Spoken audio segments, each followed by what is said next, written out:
प्रसाद लाड आणि जरांगे पाटील यांची आज भेट झाली। या भेटीच्या दरम्यान ते असं म्हणाले की माझी आणि जरांगेची भेट झाली याचा पोटसूळ हाकेंना का उठला? नाही, मी प्रसाद लाडांचं थोडीशी पत्रकार परिषद बघितली। ते म्हणाले की मी जातीसाठी माती खाणार आहे आणि मी आमदारकीचा राजीनामा द्यायला तयार आहे। माझी पहिल्यांदा विनंती आहे प्रसाद लाडांना, तू पहिला आमदारकीचा राजीनामा दे, कारण ज्या पक्षाचा तू आमदार झालायस त्या पक्षाला निवडून देण्याचं काम ओबीसींनी केलंय, भटके विमुक्त जाती जमातींनी केलंय। त्यामुळं तू पहिला राजीनामा दे आणि मग या जातीच्या मातीच्या तू जातीसाठी माती खा नाहीतर शेण खा, पण तू ओबीसीच्या अनाथ माती घालवण्याचं काम करू नको। मुळात तुझी कोणती हैसियत आहे, तुझं कुठलं ज्ञान आहे, तू कुठल्या आयोगाचा सदस्य आहेस किंवा तुला काय सोशल जस्टिस कळतो किंवा संविधान कळतं? तू एक हॉटेल चालवणारा माणूस, कमिशन एजंट, आणि तू जरांगेला जाऊन त्या समाजाला न्याय द्यायचा प्रयत्न करतो। कोण आहे कोण?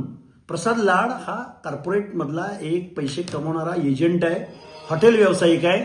त्यांनी ओबीसीच्या अनाथ माती घालवण्याच्या भानगडीत पडू नये। आणि आम्हाला तू कुणाला भेटला, तू कुणासाठी माती खाल्लीस, आमच्या पोटात पोटशिळ उठायचं कारण नाही। पण महाराष्ट्रातल्या अर्ध्याहून जास्त लोकसंख्येच्या अनाथ माती घालवणाऱ्या जरांगेला जर तुला भाऊ करून घ्यायचा असेल, तू भाऊ करून घे नाही तर नवरा करून घे, आम्हाला काही फरक पडत नाही। त्यामुळं प्रसाद लाडांनी ज्या भाजपच्या उमेदवारीवर आमदारकी घेतली ना, तो भाजप ओबीसीच्या जीवावर सत्तेमध्ये आलाय, याचं सूत्र कुठेही ध्यानात विसरू नये।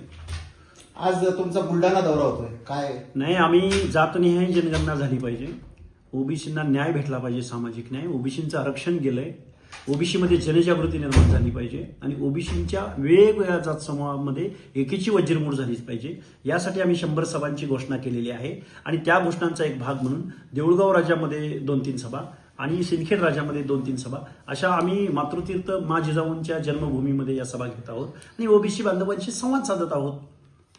मनोज जरांगे पाटील यांचं आंदोलन सुरू होते आहे, काय प्रतिक्रिया?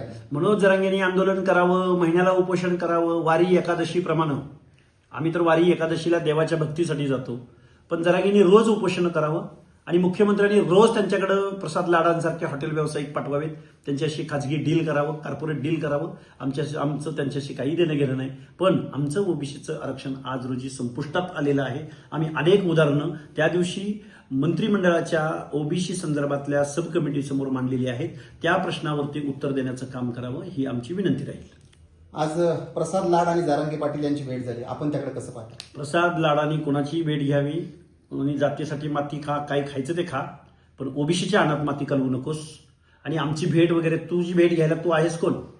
तेव्हा आम्ही ठरवू तुझी भेट घ्यायची का नाही घ्यायची। आणि तू 1 लाख मराठी तरुणांना रोजगार दिल्याचा तू दावा केलायस, तुला एखादा आंतरराष्ट्रीय दर्जाचा पुरस्कार देण्यासाठी आम्ही महाराष्ट्राच्या मुख्यमंत्र्यांना आणि देशाच्या पंतप्रधानानं युनोकडे शिफारस करावी, असं मी लाडांचं कौतुक व्हावं, त्यांचा सत्कार व्हावा अशी विनंती सरकारला करेन। या भेटी दरम्यान प्रसाद लाड असं म्हणाले की जर जरांगेच्या मागण्या मान्य झाल्या नाही तर मी समाजासाठी राजीनामा देईन। तू अगोदर राजीनामा दे, आंदोलनात उतर, आणि जरांगेची मागणी मान्य झाल्यानंतर ओबीसी कसा उद्ध्वस्त होणार आहे, झालाय, हे एकदा तुझी तेवढी कुवत आहे की नाही माहिती नाही, हे एकदा जाणून घ्यायचा प्रयत्न कर।